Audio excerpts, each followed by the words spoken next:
Purple Warriors podcast. I'm your host, Ali Sugars, and thank you for joining us. This podcast is about raising awareness for domestic and family abuse by allowing survivors to share their own journeys to recovery. You will find practical yet powerful information and tools that you can immediately implement into your own journey to recovery. You will also hear information on how you can help someone you suspect may be in a toxic relationship. To support this podcast and get access to amazing bonus content, click Become a Patron for more information. If you have a story to share, reach out to me, Ali F. Sugars, on Facebook, YouTube and Instagram. Hosts and guests will often discuss sensitive topics in detail. While this is done with the utmost respect and dignity, this may cause triggers for some listeners.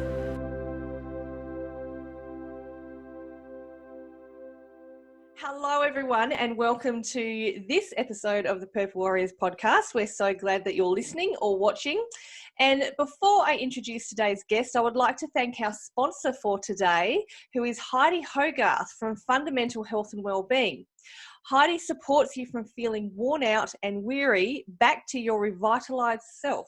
She helps you find your mojo again and get your sparkle back. As a naturopath and nutritionist, she promotes the body-mind connection and how our physical health affects our mental health. And you can find Heidi at www.fundamentalwellbeing.life. So thank you, Heidi, for sponsoring today's episode. Now, I would love to introduce you to today's guest. We have Gabrielle Conescue from Fifth Dimension Art. How are you, Gabrielle? I'm great. Thank you, Ali. I'm very excited to be here to have a chat with you today. Welcome. And all the listeners. It's going to be a good chat. I have absolutely no doubt. Now, Gabrielle is an artist with a love for all things artistic and creative, and she's also an author with a fascinating backstory, which is what we're going to talk about today. So, without any further ado, I'd love it if you could tell us a bit about yourself, the kind of work that you used to do that differs so much from what you do now. Yes, Ali, what I used to do was I was a professional bookkeeper and BAS agent. So I used to help small business people and professionals with their BAS statements and their tax and bookkeeping and all sorts of things. And I had what I would call a very successful career in that field. And I was able to maintain my clients, most of them long term. And I loved, there was a lot of freedom in that kind of work, but there was also a lot of responsibility. And my life became, for me, I felt like I was revolving around deadlines for the the GST returns and things like that. And it got to a point where I always had this kind of a nagging feeling that this was something I was doing, and then one day I'd work out what I really wanted to do. Well, one day you turn around and your life's gone by and you still haven't worked it out. I think that goes for a lot of people, doesn't it? Yeah, because we all need to make a living, and we need to be responsible in that area. Yeah, and we tend to become very conditioned to going where we know we're going to find that secure income, and because that's what we've been led to believe is how we're going to live a fulfilling life by society. Yeah, I agree. So tell me, is that something that you made a conscious choice to go into, or is it a position that you kind of ended up in? Well, when I'm going right back to high school, I had dreams of doing art in high school. That was my main thing. And then when I started art, it was really boring, and it was about art history, and we didn't do any kind of creative work at all. And I thought, this is pretty ordinary, and I thought this isn't what I thought it was, and I abandoned it and I took the commercial road, which is what it was called in those days, where you learnt, back then we were learning to be just stenographers and typists and things like that, and also we did bookkeeping in high school as well. And because there were so many opportunities available in that field, that's the direction I went into. And it was all very exciting at the time. And yeah, so that's the way I chose to go, and I kind of abandoned my creative self for those reasons. Yeah. So it goes way back to that young girl stage. And then my life evolved, you know, from starting off in those areas to eventually becoming a bookkeeper, professional bookkeeper. I was referred by a very high profile accountant, and she had a lot of trust in me to send me out to her friends and her people that she knew. And yeah, it was great. It was a great working relationship, and it lasted a very long time. Yeah. Beautiful. So how long did you end up working in that profession? As a self-employed bookkeeper, around about 10 years or so. Right. Or maybe a little more. Yeah, 10, 12 years. Before that, I'd always been in office work, you know, of various types. So, yeah. And then I guess what happened next is I made around about 2012, which is an interesting timeline when you know, here in, I don't know, in the alternate world, I guess you'd say, it's very interesting time around 2012. And I felt this very strong urge for a change. Right. And at the time, I thought a change meant a different type of career, a job. And so when I looked around, it was very difficult to transition to something else because people wanted experience in particular roles, and experience they only wanted to know what you'd done in the past. They didn't want to know what your aspirations were for the future. They might say that, but actually they don't really apply it to looking for work. And I put a hell of a lot of work into looking for that job, and I thought I found it. It was my dream job, and I was really excited at being selected, like I couldn't believe my luck. And took me months of applications, and I found it was a very different world. I think I realised I wasn't in the young set anymore where you don't have to think too much, like you're fairly readily accepted. And as an older woman, I didn't start to feel that creeping in when I got into my 40s, that feeling of being somehow not in the ideal area of selection. And I can't put my finger on it. Just life wasn't as easy as it used to be at gaining roles and things like that. I had to work a lot harder at it. And work hard I did. Yeah, and so my dream job actually unraveled as being a very weird situation that I found myself in. Yeah. Right. And I ended up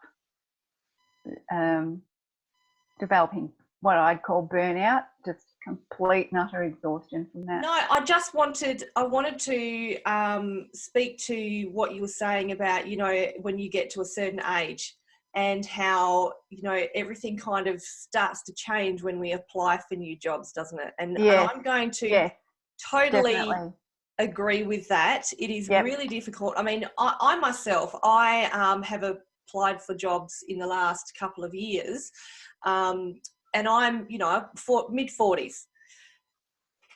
I don't see myself as an old person or, you know, an elderly person, but, you know, it's amazing, isn't it, how you even feel, you feel it when you go for your interviews. You know, people feel it. You're not a young, sprightly person. You're not a late 20s, you know, 30-year-old who's going to come in with energy and gusto. And I think that's what people kind of assume when they're interviewing you, is that but they don't really look at the experience that we might have. No. And it was really evident in one of my interviews where, you know, because you don't talk about your age in your application, And when I turned up, and I was clearly of a completely different generation to, I got the interview. Right, yeah. But I was clearly of a completely different generation to the person who was interviewing me and the people that I saw around me. And it just was, I felt it really strongly on that one. And what did it do to your self-esteem? Oh, it was a bit of a shock. So I started to speak to some of the recruitment agencies about it, and they would never, of course they don't admit to it. They wouldn't say that that's how it is. They would say, no, it's definitely not that. You just need to put more work into your application. Right. Yeah. So that was, you don't doubt yourself as a young person when life is not treating you that way. Yeah. So it's a bit of a shock when it starts to happen to you. Oh. I think you're the same person on the inside, but you've aged physically, and yeah. Exactly. Yeah. So did you end up, so you've obviously ended up getting a job in finance? Yeah, and I was so excited. It was actually, I need to be a little bit cautious about what I say, but of course, for confidentiality. But yes, it was a new role in a new field of compliance, and my bookkeeping experience was highly prized for this role, and I fitted most of the criteria really well, and it was one of the most exciting times for me. And yeah, because it just represented so much to me, and in my mind I was going to put my all into that role, and it was going to see me through to retirement. You know, I was in there with these great plans in my head of how it was going to go. And so how did it go? I couldn't believe my luck to start with. It was so extraordinarily exciting, and I felt so like I'd never received the kind of attention I got going to a role as I did in this one, and I felt really valued to start with, and quite excited. And yeah, it was actually quite good, and it was all going well. There was a lot of learning that I was expected to do because it was a brand new project. And what happened was I was in a small group. I was the third person in a small team, and there was a very big focus on the team and the team culture and all of that. But there was also a lot of restrictions. Like I've never experienced so much in the way of restrictions before. Right. In one hand, I was being told, to be creative, and I would have a lot of freedom to create this. But on the other hand, there were so many rules and so many unspoken ones that I kept seemed to be, breaking them all the time and didn't know. And in hindsight, what I can say is, because now I've had a lot of training I did a diploma of leadership coaching and mentoring. I can look back and see that I did not have a clear understanding of what leadership was. I had authoritarianism collapsed with leadership, and they're two distinctly different things. Authority can look like leadership, but it's actually can be controlling and oppressive. Yeah. And there's a very big difference between the two. So when there was a lot of that in the team, and I struggled with that, and so over time things that happened eroded my confidence, and I kind of got into a habit of second guessing myself all the time. I was, is this, am I okay to do this or not? And even though So that was like a thing that wasn't really talked about. It wasn't really, so it was like an undeclared thing that was in the way the team operated, and also like the whole organisation operated. Yeah. And it was this having a declared set of values, but then actually operating under different set of values that you don't really know what they are until you step over the boundaries that you don't know are there. Wow, that makes it very awkward, doesn't it? Well, it does. And maybe I'm speaking a little bit cryptically here. It's something that I have realised is prevalent throughout society. It wasn't just in that place. You know, in my search for answers, I discovered, well, it was in my studies. You know, we had an assignment where we needed to take a workplace culture and then write a program, because it was leadership coaching and mentoring, for an organisation that would go in and help them improve the culture. And I had this, so I really put a lot of effort into this because I had such a vested interest in knowing what went wrong in the place that I worked in. You almost had a perfect example, didn't you? Yeah, and I really wanted to understand it. And while there seemed to be mechanisms in place to help at the time, they all seemed to be set up in favour of the organisation and to cover up and not really address properly the issues that were really there that needed to be addressed. And so I actually felt very much, I guess at the time I felt like a victim, very much so. And the impact was so huge on me that my sense of injustice was driving me for quite a long time, and probably still does over it. And so understanding it and unpacking it in a way that was based on facts and theories and evidence and things like that was really, really helpful, because it took the personal stuff out, and I wanted to really get what was going on. And it was about leadership. It was really a leadership issue, and leadership comes from the top and it flows down throughout.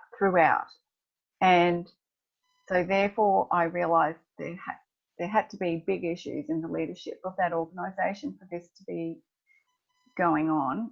And I don't think that my situation was isolated. I expect that there were lots of other people going by the revolving door of employees going in and out, that there are perhaps like hundreds of stories like mine or similar about that one place. Wow. Yeah. And then I thought, I looked at the SCARF model of leadership, and there was this theory that was where I got the theory about the leadership starts from the top down, and that there's often an issue in middle management because people are often put in roles of management because they're good at something and not necessarily because they are skilled at working with people. And that's a really huge issue. Tell me, have you ever heard of the phrase failing up? Yes. Did you experience a lot of that, or did you see people, having that happen to them? Failing up? Yeah. So like when... I was thinking about managing up, but you're saying failing up. Yeah, so I mean, I have seen this in a couple of positions that I've been in, or workplaces that I've been in, when it is literally a case of it's almost they get a promotion to get them out of a, how do I put it? So they get a promotion to get them out of the team that they're in, because they're almost causing problems. I mean, it's probably not the best way to put it, but does it make sense? Yes. Yeah. Definitely.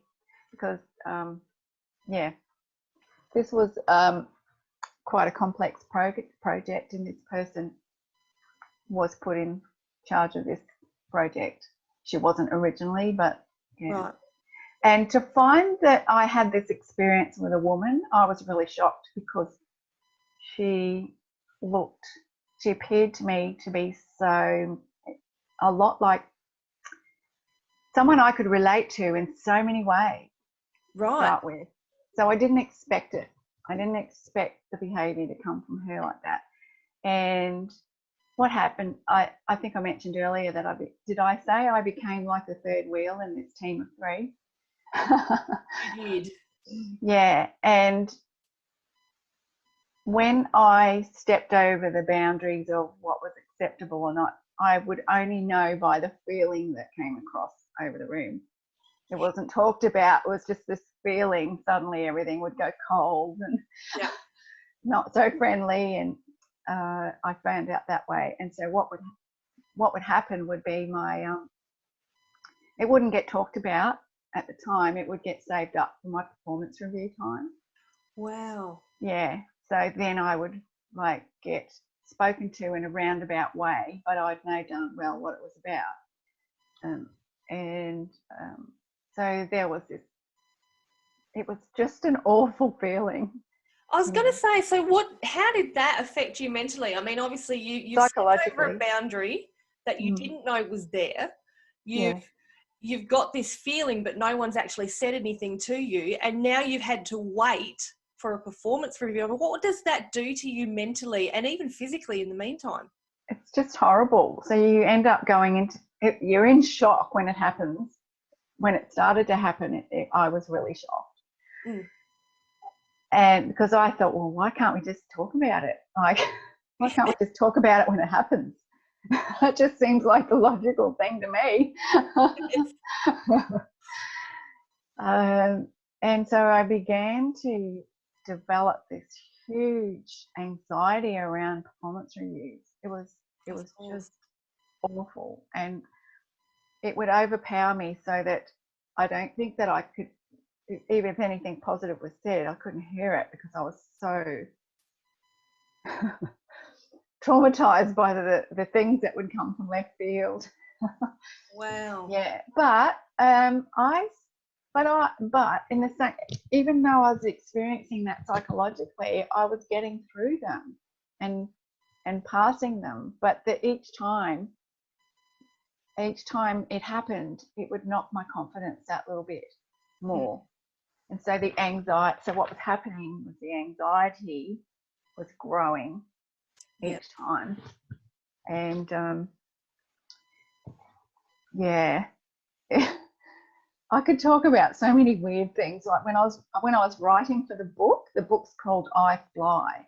Oh yes. And it's a compilation of 20 stories of people who overcome or triumphed over adversity.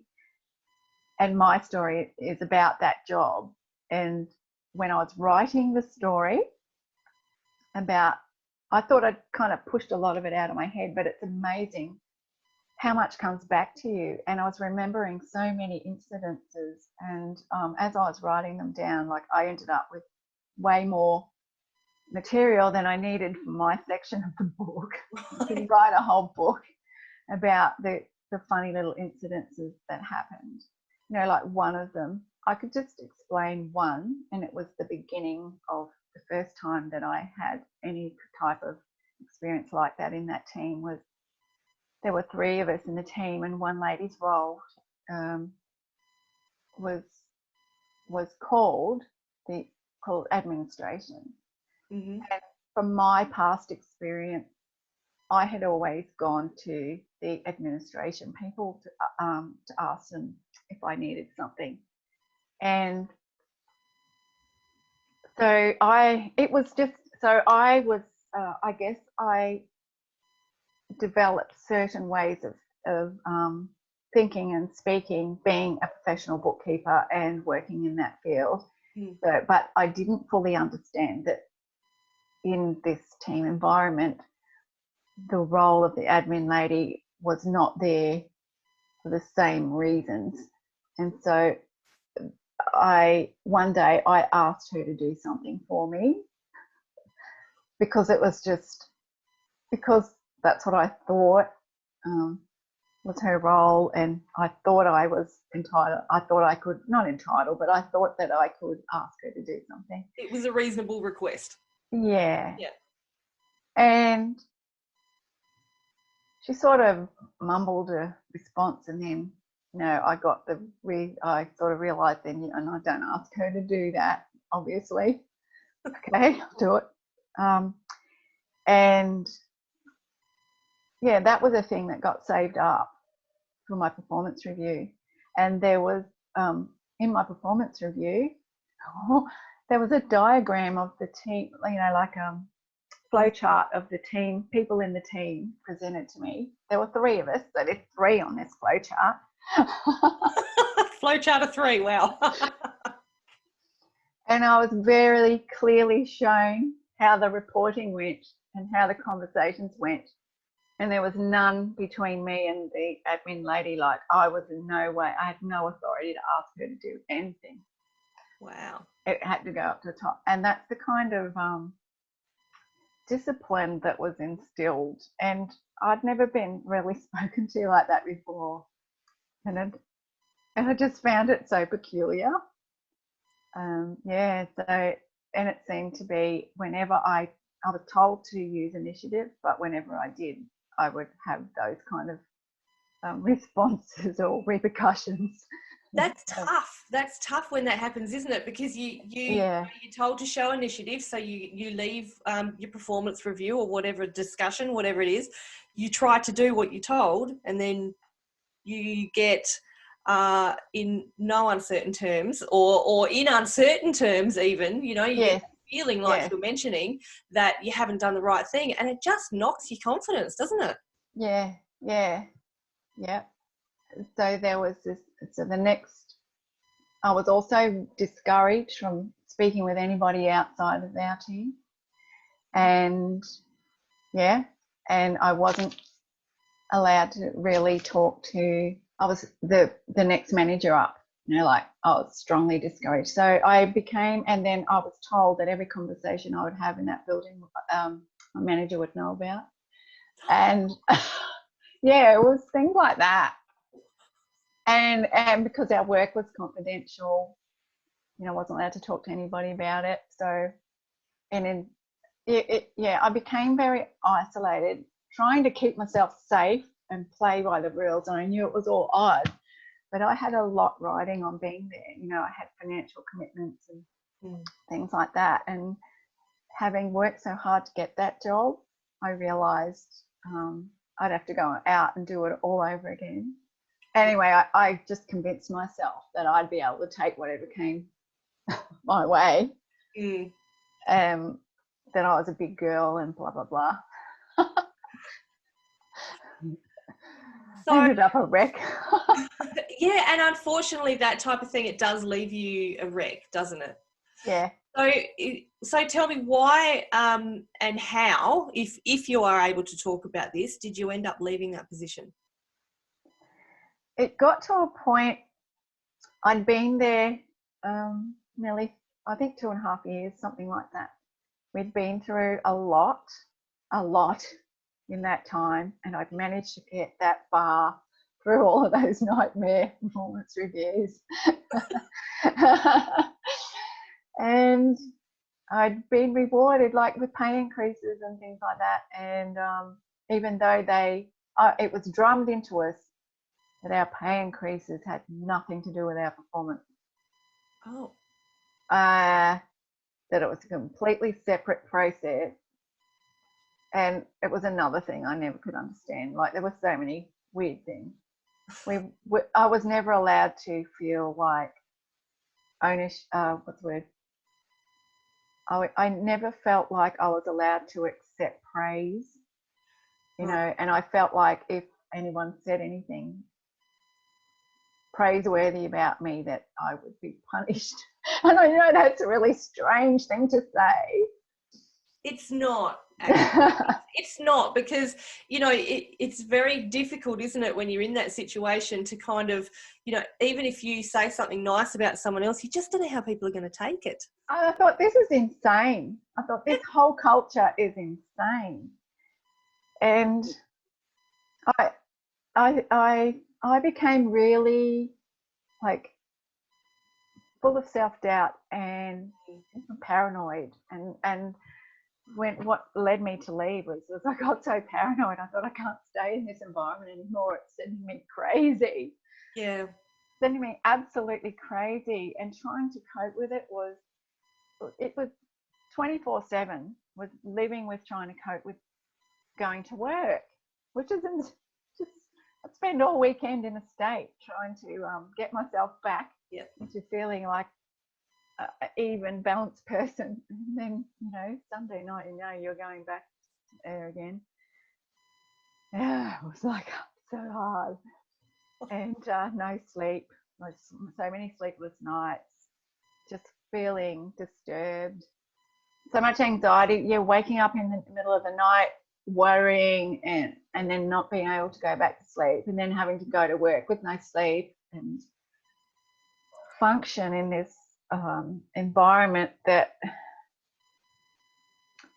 yeah. And I tried so hard to bring peace and good vibes and things into it, and then something would happen and I'd just go back into my, what I know now is amygdala hijack. That fight, flight response. And when you're in that constantly, it's really bad for your health, really bad for you. It is. It does. It really does affect you physically and mentally, doesn't it? Yeah. And I just didn't recognize myself. I didn't like who I was becoming, because I wasn't behaving like I would normally behave. Yep. There was a lot going on, and what happened was the more people were brought into the team in jobs like mine, so I wasn't the only one anymore. And I had this, there was a lot of push-pull kind of, you'd be in favour, out of favour, right, all the time, and you didn't kind of know ever what kind of response you were going to get, and it always depended on stuff that was out. It had nothing to do with me. I realised that, but it affected me greatly, and there were times where I felt highly disrespected, like very much so there, ridiculed, an object of some sort of a joke that I wasn't in on. Wow. Yeah, things like that. A lot of conversations that I wasn't party of in a team of 3. That maybe grew to 5 or 6. But you know, by the vibe, you know. Oh, yeah. You don't need to hear words all the time to know what's going on, do you? No. And trying to articulate that to HR was very difficult. I did go to them, even though I'd been drummed into me to stay clear of them. Really? Yeah. That they weren't to be trusted. Like, that was part of my initial programming, if you like to call it that, about the organisation. But I thought I didn't really have anyone else in there to go to for help, and I was pretty desperate to try and find someone to talk to. And they did give, you know, even my manager gave me, I got counselling and things like that. But if the real reason isn't being addressed, there's nothing can help. No, that's right. I mean, and I couldn't get myself strong enough until I could later on get away from that and then heal myself. And I felt like I had no voice. I felt very stifled. And there's just, when we had a bigger team, things got really haywire. And I found myself in a situation where I really had trouble functioning, and my performance probably wasn't as great as it could have been, because I was always so highly strung that I couldn't even think straight. And the things that were going on in the team were just mind-bogglingly insane. And I never knew, you know, when it was going to be my turn. And so then it was at a performance review where she told me that I wasn't performing and blah, blah, blah. And because I was so stressed out, like I'd already had so much conditioning about performance reviews. And then I was told that I was going to be, you know, I had to work faster, and I had all these things that I had to do to avoid going down the performance improvement pathway. And I was just way past the point. I guess I was at the point of no return then, where I just couldn't. I tried, but I couldn't deal with being subjected to more intense focus with one-on-one with that person. Like she was the issue. She was a big part of the issue. Like she was the issue in my world, and it all the problem was being focused on me. Right. And I felt like, I just felt so. It was so imbalance. It was such a huge imbalance, an imbalance of, I felt like she had all the power and that she was having all the say. Like there was a culture there where all the managers, and I imagine this happens in a lot of organisations, get together when they're doing their planning and they're talking and stuff, where they talk about all the people in their teams and things like that. So her point of view was portrayed about me to probably every person in authority in that place, from management up. And I can't tell you what that does to you psychologically. Like you feel like there's this opinion of you by everybody that, and it's all whatever she said, and that you can never be perceived as who you really are then, because there's been this bias applied. And of course, because you've been conditioned, as you said, to not go and talk to anybody else. Yeah. And we were moved to an open plan place where that rule was challenged, and we were able to talk to other people and talk to them openly, but I can't, you know, the conditioning doesn't go away, and no, it doesn't. It's all still there. And and I wasn't told that I could have support people in those meetings, the performance review meetings and things like that. And so there was one with HR where there was HR, my manager and me, and I just looked at the two of them and I was just like, I just thought, this just feels like I'm being a lamb being led to the slaughter. Yeah. That's what it felt like to me. And then I just said, I just don't think that this just doesn't feel right to me. And and I remember her saying to me, Gabrielle, we're trying to help you. And I just thought, whoa, it doesn't feel like help to me. It felt awful. It's kind of a blur for me now to talk about what happened, but I tried to tell HR. They kind of told me I was a wreck, and I'd go from one subject to the other. I couldn't focus on one succinct story. I was just all over the shop, and I kind of just felt like I was just, and I now know that victims of abuse behave like that. Yep. But what they said to me was, you have to give us something. You haven't given us anything that we can really go on. You know, that's what they kind of came back to me and said, things like that. Anyway, it was just a terrible time, and I ended up, I searched for answers with so many people who at that time appeared to be ones you go to for help, like outside of the organisation. And eventually you know, when I was being led down that road of performance improvement, there was this meeting that I was meant to attend on this Monday, and I think it just reached a point of no return over that, you know, when I woke up that morning, and I thought, I can't go and face it. I can't go and face that one-on-one with her over that desk where she's going to be, you know, telling me telling me what I haven't been able to, you know, perform, and how I haven't been able to meet these requirements that she's put with me that I don't even understand anymore. I don't understand them. So was that the point where you just went, enough is enough? Yeah, I couldn't go, and I got my partner ready to say I wasn't well, and I went straight to the doctors and started from there.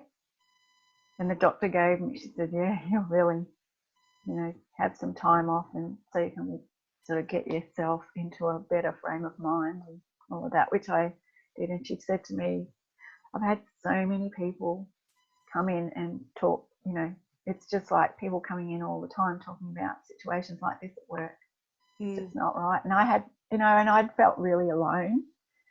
And apart from my teammates, I did not know how common it was. Yeah.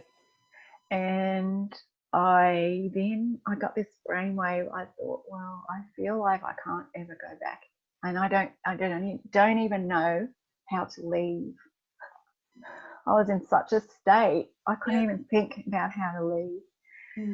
And I sought a career coach to help me, because I hadn't made my mind up what to do.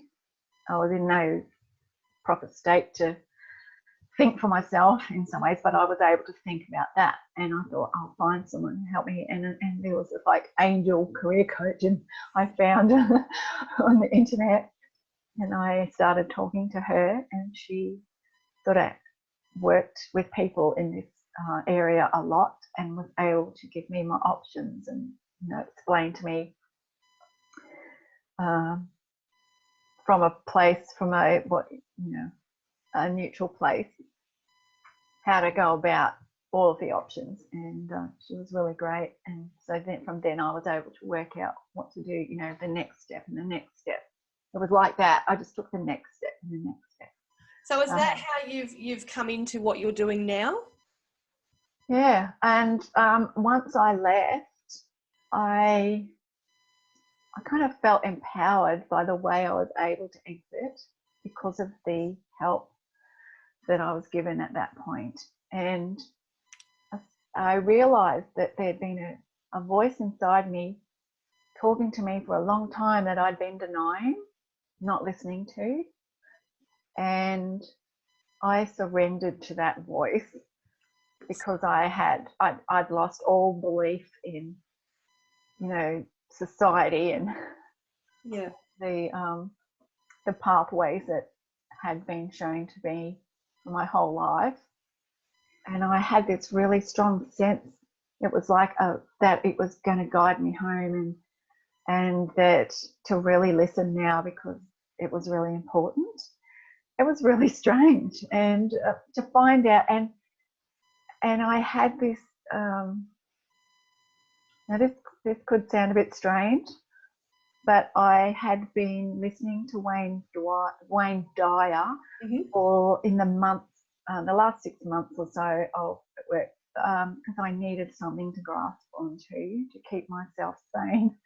Yep. And I found his work really inspiring. And he passed away. Like, I left in August, and in October, I was like, oh, what am I going to do now? The person that I was like really paying attention to was left the building. Anyway, I had one of those experiences when I was sort of in that semi-waking up state, where I heard someone speaking to me, and at the time I had a strong sense that was him. And I know that's a really strange thing to say, but that was the feeling I had at the time. I don't know. And the voice said to me, imbalance is key to the fifth dimension. And it was such a weird thing to hear. So I thought that, and because I heard it so clearly, I actually wrote it down so that I would remember. I kind of snapped myself out of the sleep and wrote it down. And I didn't know what it meant, and I didn't know anything about the fifth dimension. And I started to ask people, and at the time, there was nothing on Google except the fifth dimension, that rock band, or that band singers that used to be around in the 60s. and so I would ask people, and bit by bit, I found things out, but it set me on a quest to discover what that meant. And I realised, you look in the internet now and it's everywhere. But it was part of the journey I was on, and the journey I was on, one of the first things that I felt like I wanted to do was to go to art class, which I started to do. And I had a huge, it was like I'd been hit by lightning. Wow. And I realised how much art meant to me, and that I had turned my back on it for most of my life. And so I slowly reclaimed that part of myself. It was so exciting. And I had huge healing experiences through art. And it was like, especially in that time of recovery, like the colours were really impactful. Yeah. And and there were things that, and I was like, oh wow, it was like I could see the whole world in completely new eyes. And it was such an exciting time. And and discovering that I still had that side of me to explore. Yeah, it was so cool. That's so good. So now you're running Fifth Dimension Art. Yeah, I called my art practice Fifth Dimension Art because of that reason. Yeah, and to discover my strengths, I studied like I mentioned earlier, studied leadership coaching and mentoring, and discovered my strengths, and then started to realise that I had been trying to succeed in a career that while I had been successful, it wasn't where my natural strengths were. And yes. And I had my whole life believed that I had no real talent in anything. And then to discover that I had abilities just was probably one of the most exciting, times in my life.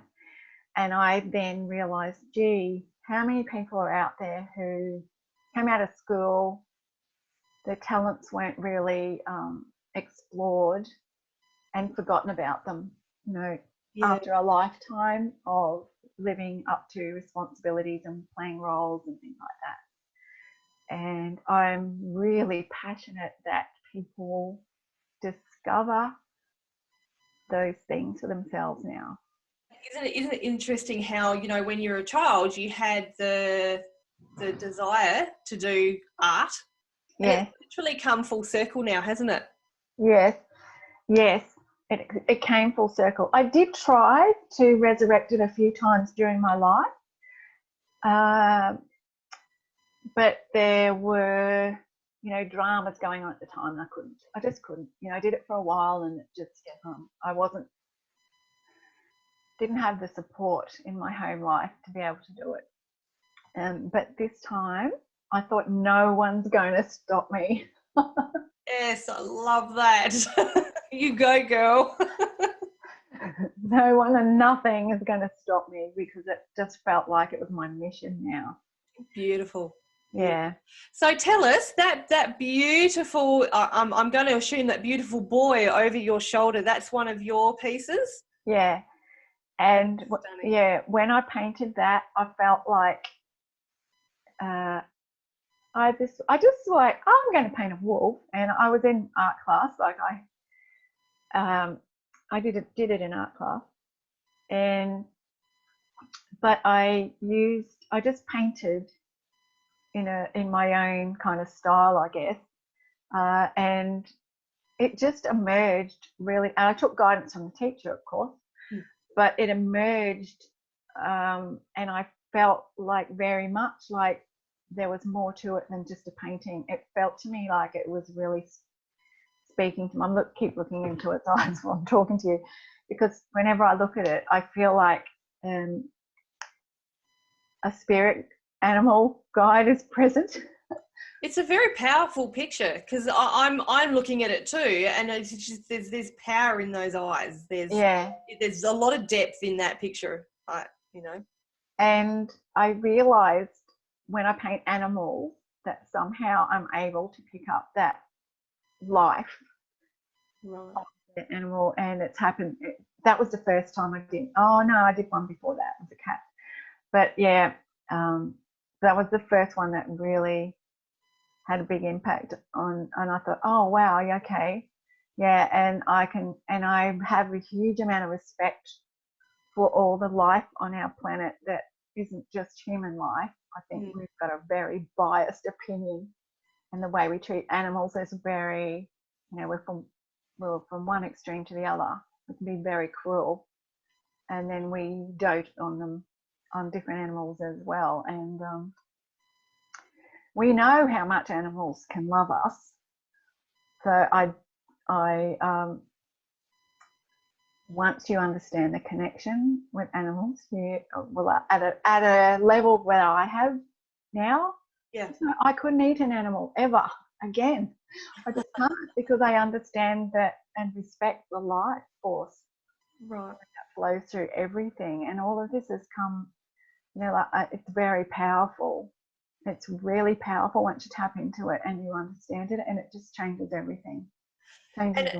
I can see, and I can feel the difference in you, in your body language, in your eyes, in your tone of voice, between, the difference when you were talking about your old position to what you're talking about, what you do now. It is a total difference. Yeah. And it is great to see. I'm so happy to know that you are doing something now that obviously just lights you up. And I hope it's okay to mention this to everyone, but I have to say, for someone like me who has had difficulty with drawing stick figures, I have been attending a doodling class that Gabby has been doing on the weekends, and it is incredible. For someone like me who don't think I can draw, she is a very, very good tutor. Oh, I'm so happy, because that, when you discover, that's what I'm passionate about, is we have been conditioned to think we can't draw stick figures and all these things, and think we have to do a masterpiece when we go to art, when we start art. It's so much pressure, and honestly, it's just an inherent trait. Like, we naturally go and doodle when we're having a boring talk or something. Everyone doodles. It's just another tool or thing that humans do. And I'm so excited to hear you say that, Ellie, because for me, that sounds like it's transformed a belief that you had about yourself, about whether you can draw or not. It has, and I'm looking forward. I've booked in again this week. I have. I actually get to the point now on Saturday afternoons where it's like, oh, yeah, I'm going to go doodle. So thank you for providing me with, something that lights me up too. That's something that I honestly thought would not give me as much pleasure as it has. Obviously run the doodling classes, but so do you have artwork for sale as well, or do you people commission you to do artwork? How does that work? Yeah. I love doing commissions to people, and the types of commissions I've done so far have been animals, of course, pet portraits, or animals that people have had a relationship with. It doesn't have to be a pet. Also murals. I love doing murals, and I've done angel wings, you know, the angel wings. Oh, lovely. Yeah, there's been like a really special experience with that. And another one was painting Starry Night on someone's garage door. Wow. Yes. And so that is, you know, to let me loose on their house was like the biggest privilege. And I realized I was just in my element, really doing that. And how that brought the neighborhood together. Like it's a beautiful piece that has, you know, lightened up the street. So it sort of brings people together to look at it and talk about it. It's just, and I love that part about the connection that art can create out in the community like that. Amazing. Exciting. So tell me, if people would like to go and see some of your art pieces, or find out how they can work with you, where can they find you? They can find me on my website, which is www.fifthdimensionart.com.au, and that's all lowercase, all one word. Beautiful. I have some art in a store at Sandgate, but Sandgate is in Brisbane, so not everybody can get there, and that's called Two Mad Sisters, the lovely little homeware store in Sandgate. Yeah, or I'm on Facebook and Instagram under Fifth Dimension Art, all lowercase, all one word as well. Yeah, so they're the ways people can find me. I do need to create art for sale page on my website. I don't actually have that yet, which I do need to do. But yeah, commissions are really great ways I love to work, because then it's already meaningful for the person. Oh yes, absolutely. Yeah. Beautiful. Yeah. Beautiful. And the other thing is, with the workshops, I'm excited with the doodling. What I've learned from holding these doodling classes, and thank you for being part of them, Ali, it's been very exciting, is like the excitement at seeing what people can create when they thought they couldn't. It's I guess you could say it's transformative. And I realize now that I am writing a program for workplaces, a doodle program for workplaces, because I realized how impactful that could be for improving team culture. And and so that's what I'm working on at the moment, and I'm very excited about that, because that is a way of me, I guess, using my experience about my workplace experience and how I can help people in the workplace and in teams. That is absolutely brilliant, Gabby. That is so good. And the other thing, so we will make sure that we put that the website address down below this podcast. And the other thing that I will make sure of is put details and how people might be able to get hold of the book that you mentioned before. So what was that called again? I Fly book. It's I Fly. It's on Amazon. Beautiful. Yeah. You can buy it amazon.com.au if you're in Australia, but it's also in the US and the UK. Lovely. Yeah, and I Fly book, if you put in the name Catherine Mora, who is the publisher, with Catherine CathrynMora, then you get the right I Fly book coming up. Right. Yeah. Lovely. Yeah. I will make sure that I put that correct link in the description below this podcast, so everyone can definitely go to the right one. Awesome. So thank you so much, Gabby. It's been incredible speaking to you today. There are so many, as we spoke about before this recording, there are so many synchronicities in our own stories, aren't there? So it was, yes. It's incredible to hear someone else's perspective and, you know, what you've gone through as well. And I'm so happy now that you're doing something that you clearly love and it lights you up. Yes. And I'm excited about the impact on people, because, a simple thing, who would have thought a simple thing like drawing a few things would be so powerful for people. Exactly. Yeah. Well, thanks again, Gabby. And thank you, Ali. I'm very inspired by your work. Amazing. Oh, Thank you, I Donna. want to work through all your podcasts and listen to all of them. Excellent. You do that. So thank you, everyone. Now, Gabby, I will see you on Saturday at Doodlecast, and I will see everybody else in the next episode of the podcast.